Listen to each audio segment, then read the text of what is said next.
Alrighty, let's dive right into this. Let's do an indoor-outdoor carpet seam, the easiest seam that anybody can tackle on their own. So what's good? It's Carpet Mike here from CarpetExpertBlueprint.com, and yes, we have a utility blade with a fresh blade in it, and we are double cutting through both layers of indoor-outdoor carpet. Now, this is a glue down carpet installation. So we glued all this carpet to the floor. The seams are overlapping. Now we got to get them together so life is good and we can move on to the next project. So we cut through both layers, right? Now I'm going to take a little pair of pliers here and I'm going to grab that corner of the other piece we cut through. We're going to get that lifted up. Take your knife and make sure you cut any strings. Do not pull, because if you pull on it, it will run and you'll have a mess on your hands. So all right, we got raw edge to raw edge, fresh cut edge to fresh cut edge, however you want to label it. I'm going to peel that back. I'm just going to throw some toes on there to hold that back. Now we are going to go ahead and seal this seam. Now this is a latex sealer. You could get this at all the big box joints, but this stuff sucks. You want to get a true carpet seam sealer, and what I mean by that is a non-latex sealer. The problem with latex sealers are that if it gets on top of the carpet on the seam, it will discolor the carpet. So not a fan, but it is the most common, so we're showing you in this video.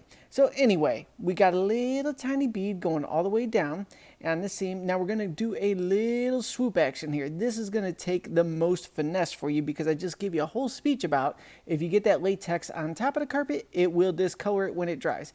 But we're going to do a little swoop technique, getting the edge of this carpet to butt into the sealer and line up with the other seam. And when we do that and it dries, we're going to be in fantastic shape. Oh, see, I got that little tiny bit on top of the carpet. Don't you rub that in. Let it dry and pull it off of there, because if you rub it in, it's going to be all bad. Let's try this one more time. We got us another seam here. We got the utility blade. Now we're going to start at one edge. I can't stress enough. Fresh blade with every single cut. Start there, apply mad pressure, and just work your way down. Look at it, I got a two-handed to cut through this. This is so meaty. We're working our way across, getting to the other side, and of course, I did not get through both layers. Don't worry, I'm going to show you how to handle that situation. So we're going to go ahead and cut that off. It would be real nice if I had a cameraman that would turn with me, but since we use a tripod, you get the visual you get and deal with it, dude. All right, so we're going to fold this back now. Now we're going to use a little knee action to hold that in place. Fold that back, cut that little bit of excess that we missed, and we're going to slowly work it back. And you can roll this piece so that it's glue on the fuzzy side here. You know what I'm saying? So we're rolling it down so we don't have the glue on the outside. It's glue on the inside, so we're not getting it all over our hands. Now at the other end here, unfortunately, I don't know that we're going to have the camera angle, but the same thing I did at the first side, we're just going to go ahead and cut that off, and we're good. So let me get that seam sealer next. I'm just going to go ahead and get that sealer in the seam. All right. Give it a little squirt first away from the seam. See how I did that right there? That's just me getting the little extra fuzzies off of there, getting the glue moving.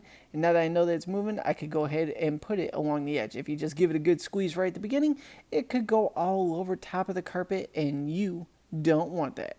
So we're going to go ahead and finish going from end to end.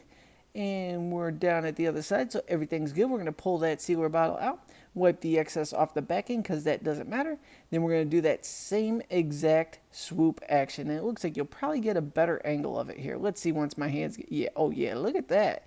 See, you do the little swoop, push it down into there, and work your way all the way to the other end. This is getting the slightest bit of sealer on the edge of the carpet, sealing the seam, blend it in with your fingertips. Oh, anybody can do this. You are a professional carpet installer if you do this. So you DIY world out there, take on this challenge and then realize that you could be a carpet guy as well. As always, you could take your existing hustle, stack your carpet hustle on top of it, and bam, now you're making mad bank living the dream. Thank you so much for tuning into this, and I'm going to see you in the next video.